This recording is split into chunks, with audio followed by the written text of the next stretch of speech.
Assalamualaikum warahmatullahi wabarakatuh. Perkenalkan, nama saya Azhara Ivana Fatiha dengan NPM 22411123 dari kelas manajemen 22B. Di sini saya akan menjelaskan materi mengenai penganggaran modal.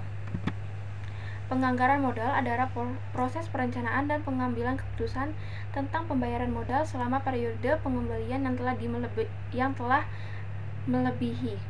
Dalam menjalankan bisnis, modal anggaran memiliki peran yang sangat penting. Anggaran modal adalah suatu gabungan dari dua suku kata, yaitu anggaran dan modal. Dalam hal ini, modal mengacu pada pengeluaran besar yang dikeluarkan oleh perusahaan, seperti membeli aset, biaya penelitian dan pengembangan produksi, dan lainnya sebagainya.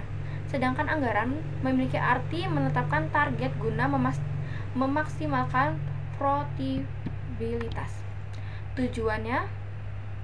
Tujuan penganggaran modal adalah untuk membantu perusahaan dalam mengambil keputusan terkait investasi jangka panjang, mengendalikan biaya, mendukung aliran guna mengambil keputusan yang tepat, melakukan investasi dalam jangka waktu panjang, memaksimalkan kekayaan pemilik saham, dan mengurangi resiko dan mewujudkan dalam bisnis dengan mempertimbangkan tingkat diskontrol yang memiliki dengan resiko guna memberikan kepastian terkait arus kas. Dalam menjalankan bisnis, modal anggaran memiliki peran yang sangat penting karena keputusan modal anggaran akan berpengaruh pada jangka waktu yang lama sehingga perusahaan kehilangan momen permulaannya. Oleh karena itu, penganggaran modal membantu perusahaan dalam menerapkan uji tuntas untuk mengambil keputusan secara hati-hati dan mengendalikan biaya, khususnya biaya modal. Selain itu, penganggaran modal juga mendukung terjadinya aliran informasi guna mengambil keputusan yang tepat dan membantu perusahaan untuk melakukan investasi dalam jangka waktu panjang, sehingga bisa memaksimalkan kekayaan pemilik saham.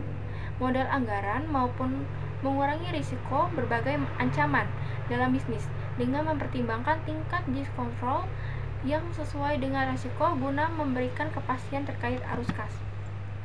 Fungsi penganggaran modal: 1. Membantu perusahaan dalam menerapkan uji tuntas untuk mengambil keputusan secara hati-hati. 2. Membantu perusahaan dalam mengendalikan biaya, khususnya biaya modal. 3. Mendukung terjadinya aliran informasi guna mengambil keputusan yang tepat. 4. Mengambil perusahaan untuk melakukan investasi dalam jangka waktu panjang, sehingga bisa memaksimalkan kekayaan pemilik saham. 5.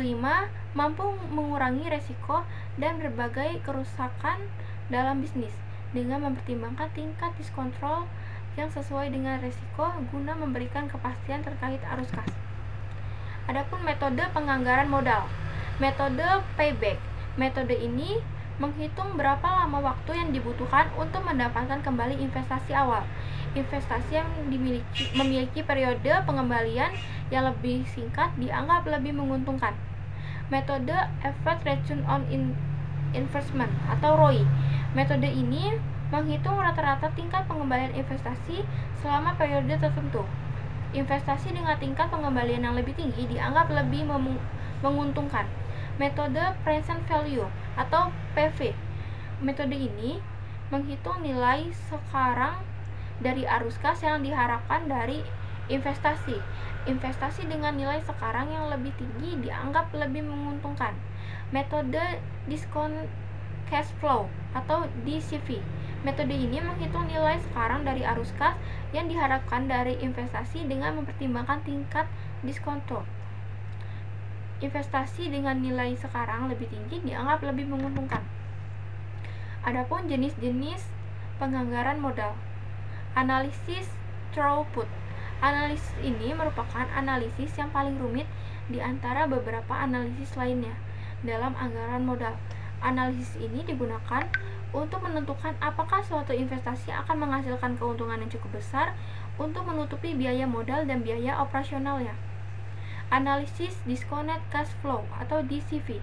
Analisis ini menghitung nilai sekarang dari arus kas yang diharapkan dari investasi dengan mempertimbangkan tingkat diskonto. Investasi dengan nilai sekarang yang lebih tinggi dianggap lebih menguntungkan. Analisis pengembalian.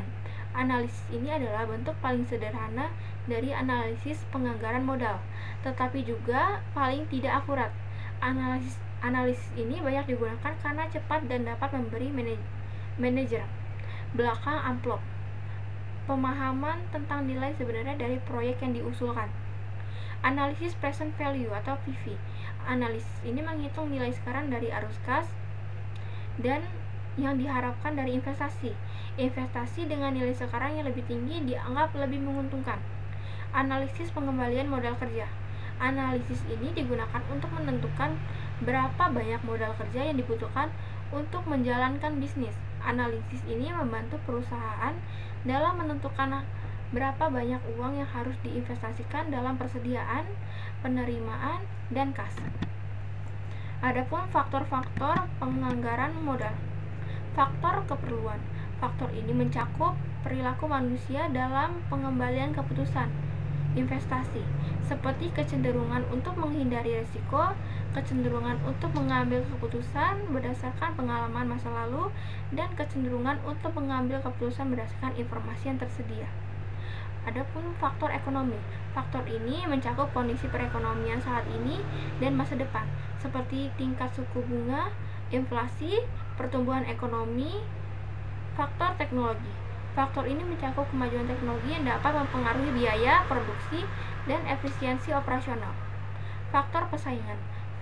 Faktor ini mencakup persaingan di pasar yang dapat mempengaruhi permintaan dan harga produk. Faktor regulasi. Faktor ini mencakup peraturan dan kebijakan pemerintah yang dapat mempengaruhi investasi dan operasi perusahaan. Hambatan penganggaran modal. Ketidakpastian dalam faktor-faktor ekonomi, persaingan, dan regulasi dapat memberi perusahaan kesulitan dan memprediksi arus kas masa depan dan menghitung nilai ekonomi suatu investasi. Keterbatasan informasi.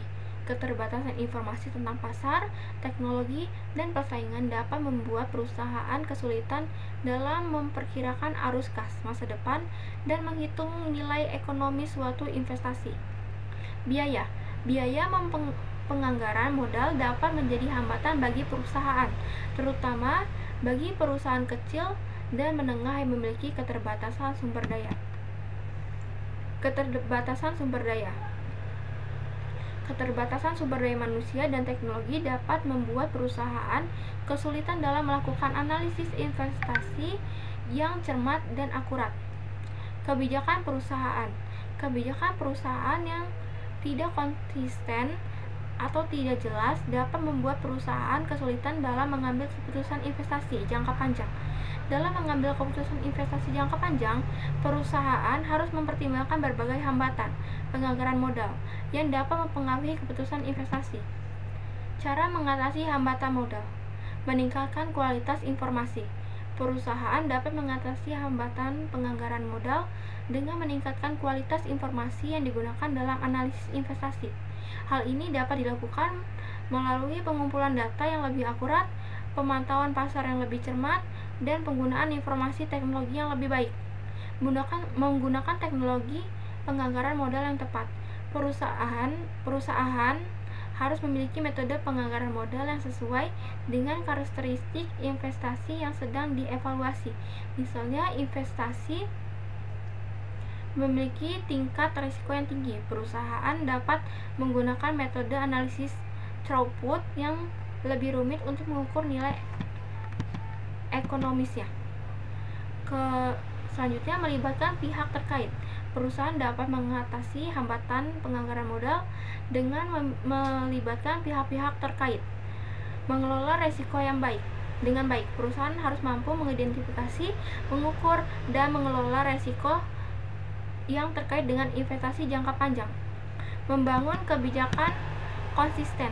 Perusahaan harus memiliki kebijakan yang konsisten dalam penganggaran modal, termasuk dalam hal penentuan teknik penganggaran modal. Sekian penjelasan dari saya akhiri. Wassalamualaikum warahmatullahi wabarakatuh.